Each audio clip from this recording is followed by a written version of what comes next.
last year, alhamdulillah, Allah subhanahu wa ta'ala gave us the honor and the privilege to perform Hajj. And then from Hajj, from there, we flew over to Jordan. So when we reached Amman, Jordan, we went there with the intention of going in to Palestine. So from there, we jump onto a bus and we head in.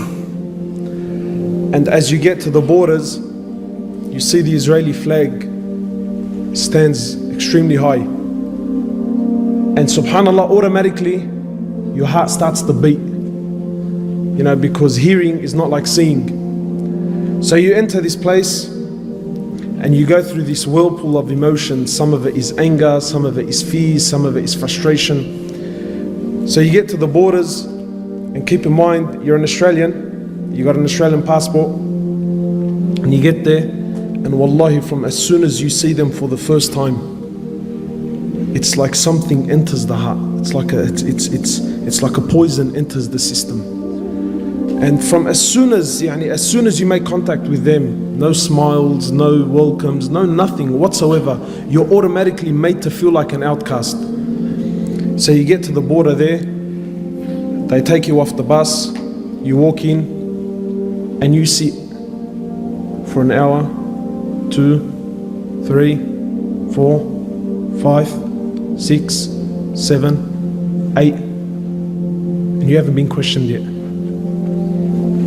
You're an Australian that wants to go in, and you haven't been questioned yet. And as you sit and you watch, you'll see a Palestinian citizen, an old senior man, a man who we might call Ammar or Hajj, or an old man, at least at the age of 70, 75 years of age. And you see a young Israeli soldier, a female, maybe about 18 years old, 19 years old, talking down at him, giving him orders, wallah al-azim, like he's an animal, like he has no value, no worth, nothing whatsoever. Talking down at him, full like if you could call it talking, it was more like barking, right? And you feel it, wallah al-azim, you feel it, and you sit there and you bite your tongue. And this is a Palestinian. This is an old man who is supposed to be receiving some sort of respect, and he's been spoken down at by a little 18-year-old. Anyway, so you sit there, and then eventually they call your name, and then a young lady, and don't think it's a coincidence that they're ladies. It's not a coincidence that they're ladies. Then a young lady will come over, she calls you out, and then you got to follow her. You walk into the room, you sit down. Who are you? Why are you here? And then she starts to ask, why have you come to Palestine? And what, sorry, they call it Israel. But why are you here? What business do you want from here? Why do you choose to come here? Why didn't you just go straight home? Full on. And this can carry on. She'll talk to you for about half an hour, then she'll tell you to go back, and then you sit an hour, 2 hours, 3 hours, then she'll come back, she'll call you back out, she'll ask you the same questions again, then she'll send you back, then you sit down for an hour, 2 hours, and then and then someone else will come and call you out, and then they'll also ask you the same questions, then you'll go back, and then you sit for an hour and for 2 hours, until eventually you lose whatever love and whatever desire you had to go in is lost. And then they tell you come in. That's if they tell you come in. And then from as soon as you walk in, you can feel the oppression.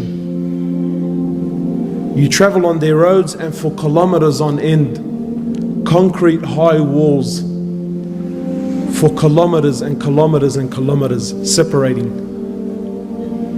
And then when you reach their suburbs, the concrete walls, they start to have paint and artwork so that it doesn't look as intimidating. And then you get there, and then you want to enter the Quds, the holy mosque, and it's surrounded by Israeli soldiers. So you come to walk in, you got to show your passport, proof of ID, and there's a man there, an Israeli, holding a fully automatic weapon, and I need to justify myself to him to why I need to enter the Masjid of Allah. Anyway, so you walk in, you show your ID, you go in there, and you walk into the Quds. And wallahi, it's like the walls are crying. there's no youth, because they don't allow them. No youth.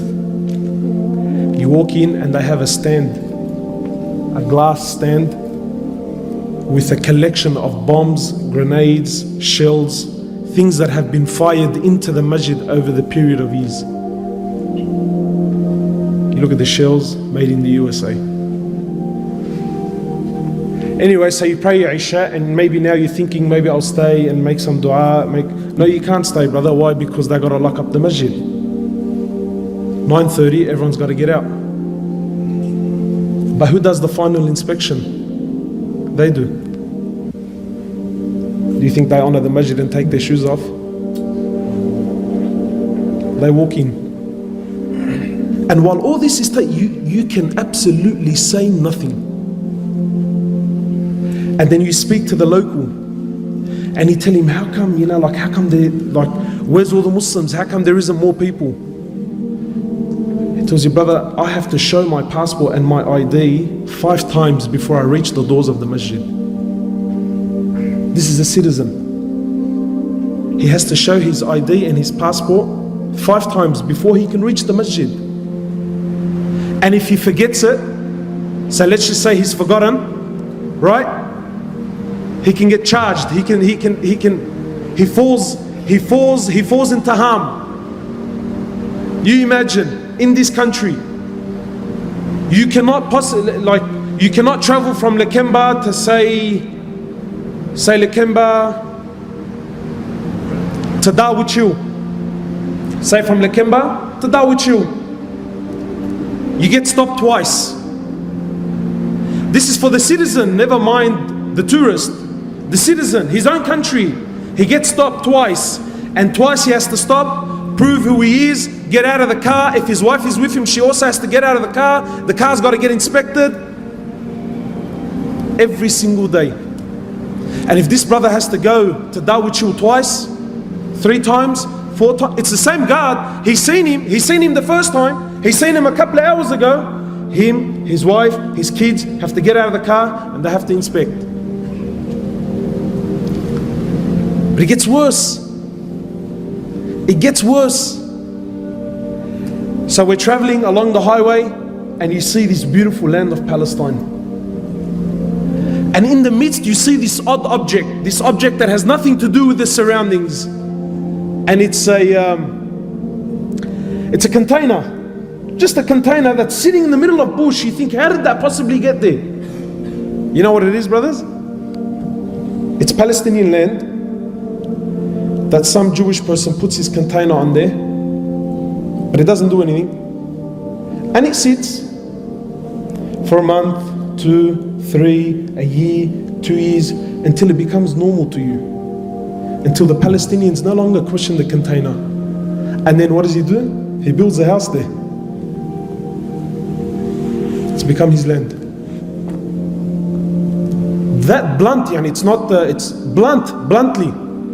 And you see these little containers everywhere. And you see these little containers everywhere.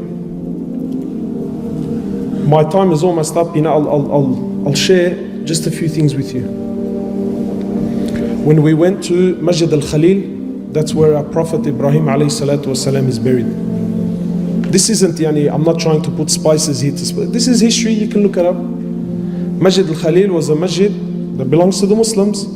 In 1994, Salat al-Fajr, the Muslims were there praying Salat al-Fajr.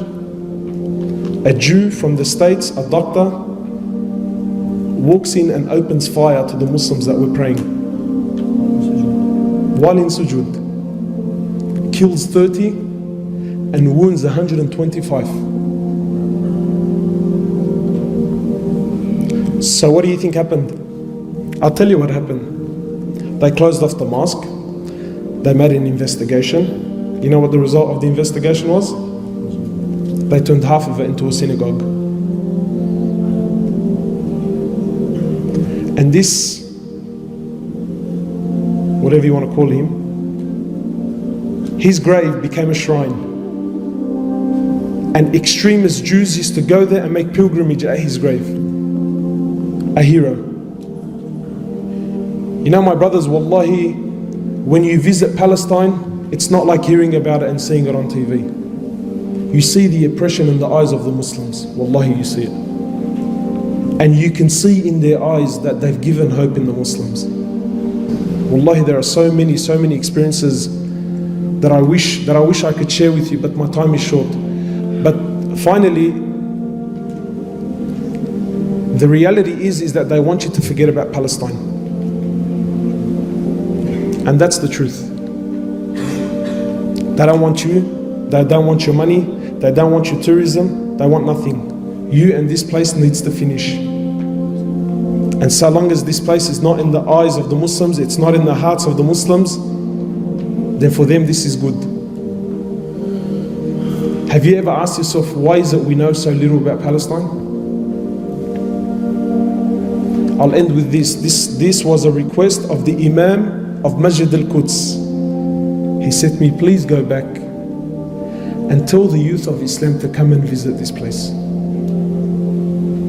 He said, come and visit. And wallahi, understand that what's happening in Palestine is very real. Very, very, very real. Jazakallah.